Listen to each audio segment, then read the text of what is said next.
HSC আইসিটিতে তুমি এ plus পাবে। খাতায় লিখে রাখো যে আর কোনো সাবজেক্টে পাও বা না পাও, এইচএসসি আইসিটিতে তুমি এ প্লাস পেতে যাচ্ছ। গত বছর কুমিল্লা বোর্ডে আসা সৃজনশীলটা এমনভাবে ব্যাখ্যা করব তুমি বলবা আইসিটি সহজ সহজ সহজ। তাহলে দেখো আজকের এই ক্লাসটা যারা শেয়ার দিবে, কমেন্টে বন্ধু বান্ধবকে মেনশন করে দিবে, তাদেরকে ঢাকা বিশ্ববিদ্যালয়ের বি এবং সি ইউনিটের প্রশ্ন ব্যাংকের পিডিএফ দিব ফ্রিতে। ভিডিওটা তোমার আইডিতে শেয়ার দিবা, আমাদের ফেসবুক পেজটা ফলো দিবা, আর আমাদের পেজে এসএমএস করে জানাবা। আমাদেরকে মেসেজ না দিলে কিন্তু পিডিএফ দিতে পারবো না। চলো আমরা যদি মূল আলোচনায় যাই। বলা হচ্ছে বুলিয়ান দ্বৈতনীতি কি। এক নাম্বার, একে এক নিয়ে নাও। বুলিয়ান দ্বৈতনীতি হচ্ছে বুলিয়ান অ্যালজেব্রার মাধ্যমে আমরা একটা বৈধ সমীকরণ থেকে যে আরেকটা বৈধ সমীকরণ নির্ণয় করি, এই পদ্ধতি দুইটাকেই বলা হচ্ছে বুলিয়ান দ্বৈতনীতি। তাহলে বুলিয়ান দ্বৈতনীতি কি? বুলিয়ান অ্যালজেব্রার দুইটা নীতির কথা বলা হচ্ছে, যার মাধ্যমে একটা বৈধ সমীকরণ থেকে অন্য একটা বৈধ সমীকরণ নির্ণয় করা যায়। একে এক। 8 + 8 = 10 ব্যাখ্যা করতে বলছে। ঠান্ডা মাথায় তুমি ব্যাখ্যা করতে পারো। দেখো আমরা জানি 8 + 8 = কত হয়? 16। এবং এটা ধরো ডেসিমেলে আছে। ডেসিমেলে আমরা দেখি 8 + 8 = 16 হয়। এখন এই যে সংখ্যাটা ডেসিমেলে আছে, আমাদের ডেসিমেলে থাকা সংখ্যাটাকে আমরা যদি হেক্সাডেসিমেলে নেই, এই 16কে যদি এখন আমরা হেক্সাডেসিমেলে নিতে চাই, তাহলে আমাদের 16 দিয়ে ভাগ দিতে হবে, বেস দিয়ে ভাগ দিতে হয়। কোনো সংখ্যাকে যদি আমরা ওই সংখ্যায় নিতে চাই, তাহলে বেস দিয়ে ভাগ দিতে হয়। 16 দিয়ে 16কে ভাগ করলে 1 ভাগশেষ 0। এখন আবার যদি 16 দিয়ে দিই, 16 0 0 ভাগশেষ 1, তাহলে 16 তোমার হচ্ছে হেক্সাডেসিমাল মান হচ্ছে 10। এইভাবে না করে তুমি সংখ্যা বা অঙ্ক পদ্ধতিতেও এটা বের করতে পারো খুব ইজি ওয়েতে। আমি যদি তোমাকে একটু দেখাই, ধরো আমরা যে সংখ্যা লিখি 0 1 2 3 4 5 6 7 8 9 10 11 12 13 14 15 16, এটা হচ্ছে ডেসিমেল নাম্বার। এটা কি? Decimal number. এখন তুমি যদি হেক্সাডেসিমেলে যাও, তুমি যদি হেক্সাডেসিমেলে করতে যাও, তাহলে তুমি বলবা 0 1 2 3 4 5 6 7 8 9 A B C D E F, তারপর হচ্ছে 10 11 12 13 14। এটা হচ্ছে হেক্সাডেসিমাল নাম্বারের প্রসেসটা। এখন হেক্সাডেসিমাল নাম্বারে আমরা কি দেখতে চাই? যে দেখো 9 এর পরে 10 11 12 13 14 15 16। আমরা হেক্সাডেসিমালে যেটা দেখি মানে তোমার হচ্ছে 10, এই যে এটার মান কত? 10। এটা হচ্ছে আমাদের ডেসিমেলে 16। তাহলে দেখো আমরা ডেসিমেল নাম্বার হচ্ছে এটা 1 2 3 ডেসিমেল নাম্বার, আমরা যে সংখ্যায় গণনা করি এটাকে ডেসিমেল নাম্বার বলে 16। তাহলে দেখো ডেসিমেলে যেটা 16, হেক্সাডেসিমেলে এই 16 নম্বর সংখ্যা হচ্ছে 10। তো এটাকে এখানে বের করতে বলছে যে আমরা যদি 8 আর 8 যোগ দেই, এই যে দেখো 8 আর 8 যোগ দেই, আমরা দেখেছি যে 8 আর 8কে ডেসিমেলে আমরা 16 বানাচ্ছি। এই 16কে যখন আমরা মানে হেক্সাডেসিমেলে নিব, অর্থাৎ 0.16টাকে হেক্সাডেসিমেলে নিয়ে গেলে আমরা সেই জায়গায় 10 পাচ্ছি। তার মানে 8 আর 8 যদি আমরা ডেসিমেলে যোগ করি তাহলে 16 হয়। সেই 16কে আমরা হেক্সাডেসিমেলে নিলে সেটাকে আমরা 10 প্রমাণ করতে পারি। তারপরে দেখো বলা হচ্ছে চিত্র 1-এর x এর মানের সরলীকরণ করো। তাহলে চিত্র 1-এর আমরা যে মানটা দেখব, এখানে তুমি যদি খেয়াল করো চিত্রের এটা হচ্ছে সি, এ বি সি। তাহলে বলছে এই মানটার সরলীকরণ করে এটাকে সত্যক সারণীতে দেখাতে বলছে।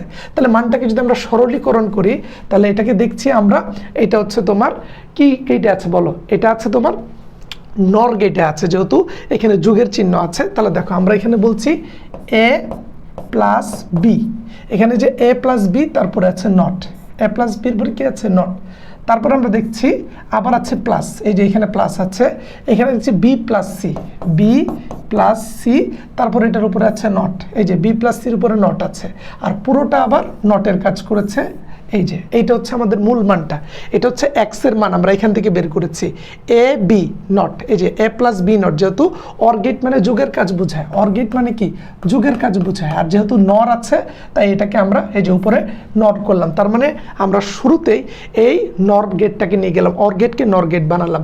পরে যে bc, এটা হচ্ছে আমাদের এই অংশের মানটা। এই যে দেখো এই অংশের মান হচ্ছে a + b, আর এই যে নট থাকাতে এইটা এই অংশের মানে যে এই অংশের মান হচ্ছে b + c নট, আর এই অংশটার মান হচ্ছে পুরোটা একসাথে a + b নট, তারপরে আবার যোগ বি প্লাস সি নট, এবং যেহেতু এখানে নট আছে, এই যে নট, এটা হচ্ছে আমাদের সরলীকৃত মান।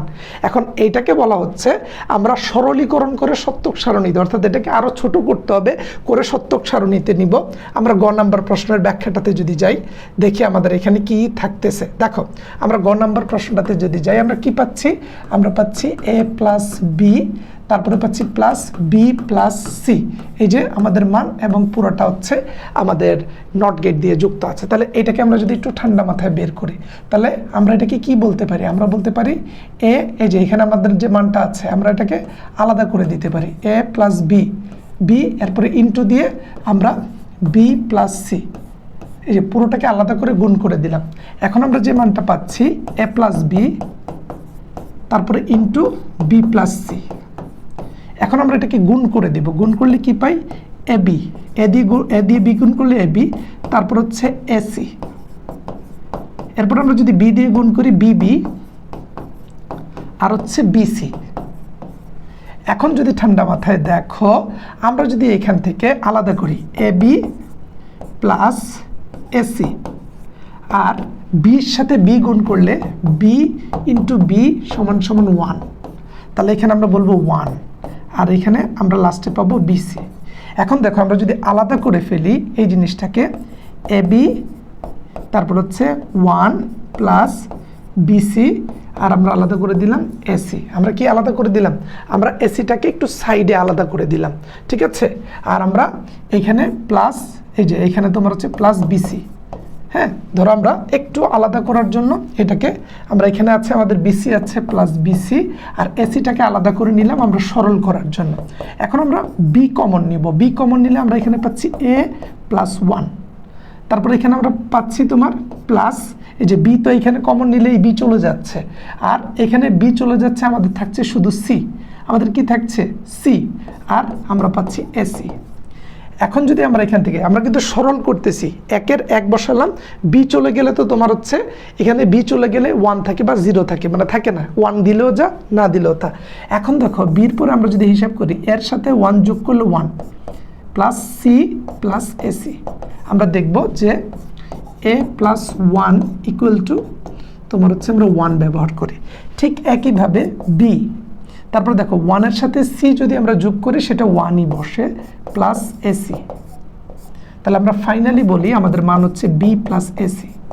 তাহলে আমরা এই যে মানটা গতে পেয়েছিলাম, এর সরলীকৃত মান কত? B plus AC. আমরা এইভাবে অঙ্ক করে বি প্লাস এসিতে আসবো। এরপর আমাদেরকে বলা হচ্ছে সত্যক সারণীর মাধ্যমে দেখাতে। এখন আমরা টোটাল মানটা পেয়েছি বি প্লাস এসি, এটাকে সত্যক সারণীর মাধ্যমে দেখাবো। সত্যক সারণী আমরা কিভাবে নির্ণয় করি? আমরা সাধারণত 8 ঘরের করে থাকি, তাই তো, যেহেতু আমাদের এখানে 3টা আছে। আমি যদি লিখি এ বি সি, তারপর আমাদের লাগবে এসি, তারপর আমাদের, তাহলে দেখো এ বি সি, তারপর আমাদের লাগবে এসি, তারপরে আমাদের লাগবে বি প্লাস এসি।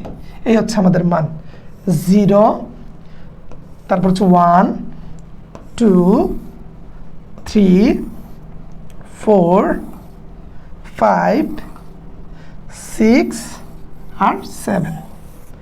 ওকে, এখন আমরা এখানে মানটা বসাই দিব। দেখো 0 0 0 0 0 1 0 1 0 0 1 1 1 0 0 1 0 1, তারপর হচ্ছে 1 1 0 1 1 1। এখানে আমরা যা করেছি 0-এর বাইনারি মান, 1-এর বাইনারি মান, 2-এর বাইনারি মান, 3 4 5 6 7। আমাদের যেহেতু 3টা ডিজিট আছে, আমরা 7 সংখ্যার বাইনারি মান 111 পর্যন্ত বের করলাম। এখন আমরা যেটা করব, এ আর সি গুণ করব। তাহলে 0 0 গুণ করলে 0, 0 1 গুণ করলে 0, 0 0 গুণ করলে 0, 0 1 গুণ করলে 0, 1 0 গুণ করলে 0, 1 1 গুণ করলে 1, 1 0 গুণ করলে 0, 1 1 গুণ করলে 1। এখন আমরা যে কাজটা করব, বি প্লাস এসি, তাহলে আমরা এখন এই বির সাথে এসি যোগ করব।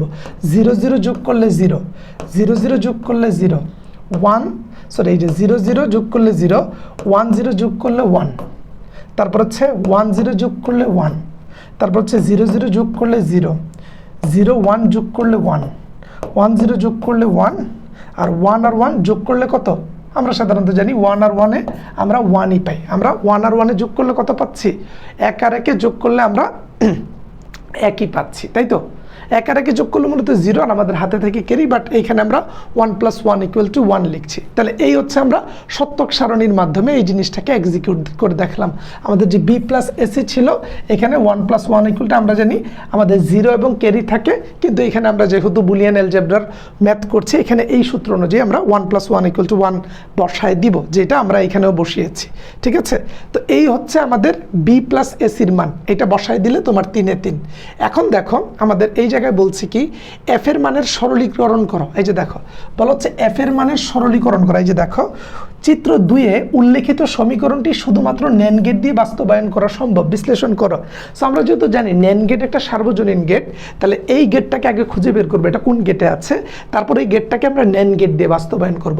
তাহলে f এর মানটা দেখে রাখো, এই মানটাকে আমরা এখন ব্যাখ্যা করব। এই যে দেখো আমাদের f এর মানটা আমরা এখানে লিখে রেখেছি। আমাদের f এর মান হচ্ছে এইটা দেয়া আছে।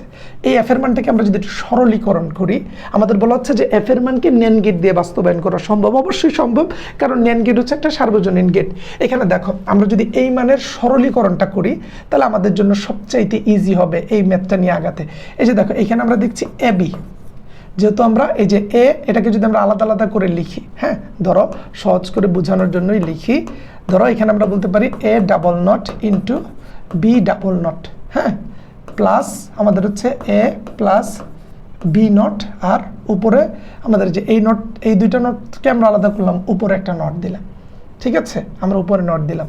এখন আমাদের কি আসছে ab plus a plus b আছে না, এটাকে আমরা a নট b নট, এই যে a নট b নট বসাই দিলাম, a নট b নট, আর আমরা এটাকে গুণ অবস্থায় নিয়ে আসলাম, আর এটার উপরে আমরা আমাদের এই সংখ্যাটা বেরোলো। তাহলে এখন তুমি এই জায়গায় দেখো আমাদের এই মানটা তো বুঝতে পেরেছো, এই যে এর বসিয়েছি বি বি, আর এই দাগটা হচ্ছে উপরের দাগ যেটা আমাদের প্রশ্নে ছিল, আর এটাকে আমরা আলাদা করে লিখতে পারি এই যে a প্লাস বি, এটাকে আমরা আলাদা করে লিখতে পারি a নট ইন্টু বি, আগের মতো যে জিনিসটা আমরা এখানে করেছি। এখন তুমি যদি একটু দেখো আমাদের যে XNOR গেট আছে, আমাদের XNOR গেটের সূত্রটা যদি দেখো ab প্লাস a ইন্টু মানে a নট b নট, এইটার মান আমাদের আসে XNOR গেট। ঠিক আছে, তাহলে আমরা যদি দেখি এই মানটা সমান সমান যদি আমরা বসাতে পারি, আমাদের কিন্তু এই মানটা অলরেডি এখানে দেয়া আছে। তাহলে এখানে আমরা বলতে পারি কি a প্লাস বি নট, আমরা এটার পরিবর্তে এটা বসালাম, আর এখানে আমাদের যে এই যে উপরের নটটা দেয়া আছে এই নট, তাহলে দুই নট কাটাকাটি করলে আমাদের থাকে XOR গেট। আমরা f এর মানটা পেয়েছি XOR গেট, এটা সরলীকরণ করে আমরা ছোট করে XOR গেটে নিয়ে আসছি। তাহলে এখন আমরা যেটা করব, আমরা দেখাবো যে NAND গেটকে XOR গেটকে NAND গেটে বাস্তবায়ন করা সম্ভব। তাহলে চলো আমরা এটাকে যদি এখন আরেকটু সরলীকরণ করি, এই যে আমাদের যে মানটা আমরা অলরেডি পেয়েছি, এখানে আমরা যে মানটা পেয়েছি এটাকে আরেকটু সরলীকরণ করব। আমরা f সমান সমান পেয়েছি আমাদের XOR গেট, এটাকে আমরা যদি একটু ভাঙি তাহলে a not b plus a b not, এটাই তো আমরা বের হয় a not b a b not. আমরা জানি আমাদের XOR গেট আমরা যখন হাফ অ্যাডার করি তখন দেখি যে এটা সরলীকরণ করলে a not b a b not, সংক্ষেপে আমরা এটা লিখি, আমাদের এই মানটা বের হচ্ছে। এখন আমাদের কি করা হচ্ছে, আমরা কি করতেছি, আমরা বলছি এটাকে আমরা NAND গেটের মাধ্যমে বাস্তবায়ন করব। এখন NAND গেট সাধারণত গুণের কাজ করে, এখানে যোগের কাজ আছে, তার মানে এটা আমাদের গুণের কাজে নিতে হবে। তাহলে এখন এটাকে আমরা যদি এই যে a not b plus a b not, এটাকে আমরা যদি দুইবার নট গেট দিয়ে প্রকাশ করি, তাহলে আমাদের বেরোচ্ছে a নট b প্লাস, প্লাসটা তো এখন তোমার হচ্ছে গুণ হয়ে যাবে যেহেতু আমরা এটা NAND গেটে নিয়ে যাচ্ছি a b নট। এই যে এখন আমরা এটাকে যদি আলাদা করে দিই এই আর এই হচ্ছে আমাদের পুরোটা, তো এই হচ্ছে আমাদের ফুল মানটা যেটাকে আমরা NAND গেট দিয়ে বের করব। তুমি বলতে পারো যে ভাই এটা আপনি কিভাবে করেছেন, ওই যে আগের মতো আমরা সাধারণত যদি যোগ থাকে সেটাকে গুণ করে দিচ্ছি। এই যে এই জায়গাটা আমরা কিভাবে বের করেছি, এই যে এখানে দেওয়া ছিল কি a নট b, তারপরে প্লাস a b নট তারপর একটা ডাবল টার্ম দিয়েছি। আমরা এখানে কেন দুইটা দিয়েছি, কারণ আমাদের যদি এইটাকে NAND গেটে প্রকাশ করতে হয় আমাদের দুইবার নট দিলে কাটাকাটি করলে সেম মানই থাকে। আমাদের উপরে যদি দুইটা মান থাকে তাহলে এটা কাটাকাটি করলে অরিজিনাল মানটা পাওয়া যায়। তো আমরা এই জায়গায় আবার ফিরে যাচ্ছি আস্তে আস্তে। প্রথমে এটাকে ভেঙে ডাবল নট দিচ্ছি। ডাবল নট দেওয়ার পরে এখন যখন আমরা এই প্লাস চিহ্নটা সরাই দিয়ে গুণ বসায় দিব, এই প্লাস চিহ্নটা সরিয়ে আমরা গুণ বসিয়ে দিয়েছি, আর এই যে এই মানটাকে আমরা আলাদা করে দুই দিকে ভাগ করে লিখেছি।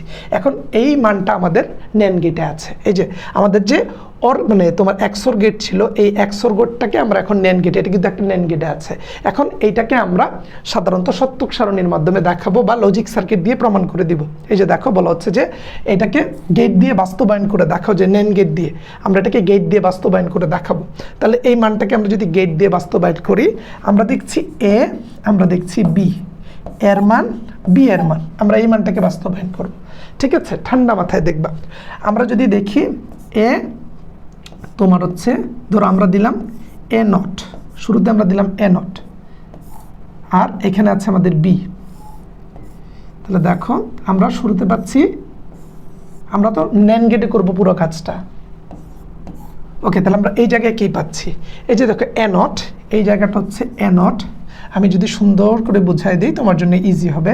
এই জায়গায় হচ্ছে আমাদের A নট, আর এখানে আছে B, এই হচ্ছে আমাদের B। তাহলে এই A নট B কে আমরা নট গেটের মাধ্যমে প্রকাশ করলে আমরা পাচ্ছি A নট B A। এই যে আমাদের এই অংশের কাজটা হলো, এই অংশের কাজটা আমরা এই জায়গায় করলাম। পরে আমাদের কি দেয়া আছে, A B নট। তাহলে A B নট হলে এই হচ্ছে আমাদের এর মান, আর B নটের মান নিতে হলে সেমভাবে আগের মতো আমাদের একটা NAND গেটের মধ্যে দিয়ে নিতে হবে। তাহলে এই জায়গায় আমরা আবার সেমভাবে পাচ্ছি। এখানে আমরা কি পাচ্ছি, এটা হচ্ছে আমাদের A, এই যে এটা হচ্ছে আমাদের A, এটা হচ্ছে আমাদের B নট। তাহলে আমরা এখানে ফাইনালি কি পাচ্ছি, A B নট, আর যে এই যে নটটার কারণে উপরে নট, এটা হচ্ছে আমাদের A, এই হচ্ছে B নট, আর এই যে নট গেটটা, এই নট গেটের কারণে আমরা এটা দিয়েছি। এখন ফাইনালি আমরা কি করব, এটাকে গুণ অবস্থায় দেখাবো আর আরেকটা নট। তাহলে ফাইনালি আমরা এটাকে যখন নট গেট দিয়ে প্রকাশ করব তখনই আমাদের A not B into A B not, এই ছিল আমাদের এই দুইটা মান।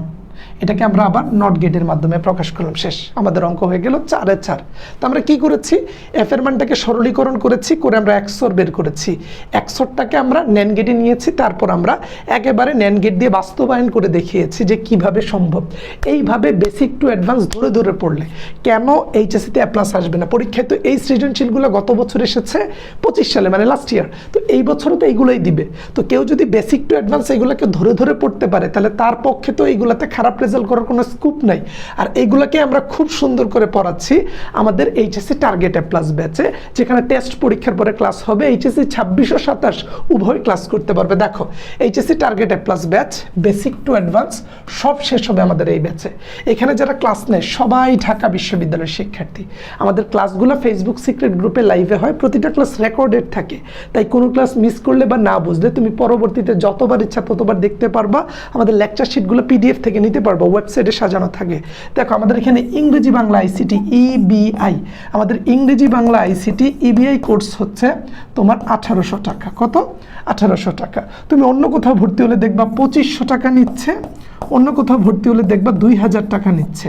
2500 2000 নয়, 1800 টাকায় বেসিক টু অ্যাডভান্স ইংরেজি বাংলা ICT সব কিছু শেষ করব। তুমি অন্য কোথাও হয়তো ICT ক্লাস দেখছো, বাট আমাদের মতো এরকম ব্যাখ্যা করে লাইন বাই লাইন এক্সপ্লেন করে কিন্তু কেউ পড়াবে না। এর বাইরে তুমি যদি EBI এর পাশাপাশি ইংরেজি বাংলা ICTর পাশাপাশি গ্রুপ সাবজেক্ট পড়তে চাও তাহলে পাচ্ছ বাংলাদেশের সবচেয়ে সেরা ডিসকাউন্ট। দেখো আমাদের EBI হচ্ছে 1800 টাকা, গ্রুপ সাবজেক্ট 4টা থাকে মূলত, ফার্স্ট পেপার সেকেন্ড পেপার করে 8টা সাবজেক্ট, ওইগুলোর জন্য প্রতিটাতে 50 টাকা করে, তাহলে 8টার জন্য 400 টাকা, টোটাল 2200 টাকায় মানবিক ও ব্যবসায়ের সকল সিলেবাস, মানে ফুল সিলেবাস 2627 বেস ক্লাস পাবে। মানবিকের সকল সাবজেক্ট পড়ানো হবে, গ্রুপ সাবজেক্টের ইতিহাস, পৌরনীতি, যুক্তিবিদ্যা, সমাজকর্ম, সমাজ কল্যাণ, অর্থনীতি, ইতিহাস, ইসলামের ইতিহাস, সমাজকর্ম, সমাজবিজ্ঞান, ইসলাম শিক্ষা, কৃষি শিক্ষা, গ্রাস্ত সব কিছু পেয়ে যাবা। আবার যারা ব্যবসায়ীর আছে তারা accounting, marketing, management, finance, Bangla, ইংরেজি, আইসিটি পাবে। তুমি ব্যাচে ভর্তি হওয়ার আগে আমাদের ফ্রি ক্লাস দেখো, যার ব্যাচেই ভর্তি হো, বাবা মায়ের কষ্টের টাকা দিয়ে ভর্তি হবা, দেখো যে ভাই আপনি আইসিটির এরকম কয়েকটা সৃজনশীল আমাকে সলভ করে দেখান, ভাইয়া আপনি হচ্ছে আমাকে বাংলা একটু বেসিক থেকে পড়া দেখান, ইংরেজি ক্লাসগুলো সুন্দর করে নেন, দেন তোমার আইডিয়া বাড়বে, তোমার আত্মবিশ্বাস বাড়বে। সো আমাদের এই ব্যাচে ভর্তি হতে চাইলে এই নাম্বারে কল করতে পারো, হোয়াটসঅ্যাপে SMS করতে পারো, অথবা আমাদের ফেসবুক পেজে মেসেজ করতে পারো। একেবারে জিরো থেকে, এতদিন কোনো প্রিপারেশন নেও নাই, তুমি আমাদের কাছ থেকে শুরু করলে এইচএসসিতে A+ পাওয়া সম্ভব। এবং যারা ফাইনাল রিভিশন দিতে চাচ্ছ তারা এইরকম চমৎকার করে আর অন্য কোথাও রিভিশন দিতে পারবে না, কারণ ঢাবিয়ান ভাইয়ারা এইচএসসিতে তোমাকে ভালো রেজাল্ট করানোর পাশাপাশি ঢাকা বিশ্ববিদ্যালয়ের দিক নির্দেশনা দিয়ে তোমাকে তোমার স্বপ্ন পর্যন্ত পৌঁছে দেওয়ার জন্য এই শেষ সময়ে সবচেয়ে বেশি সাহায্য করার প্রত্যয়ে দাঁড়িয়ে আছে।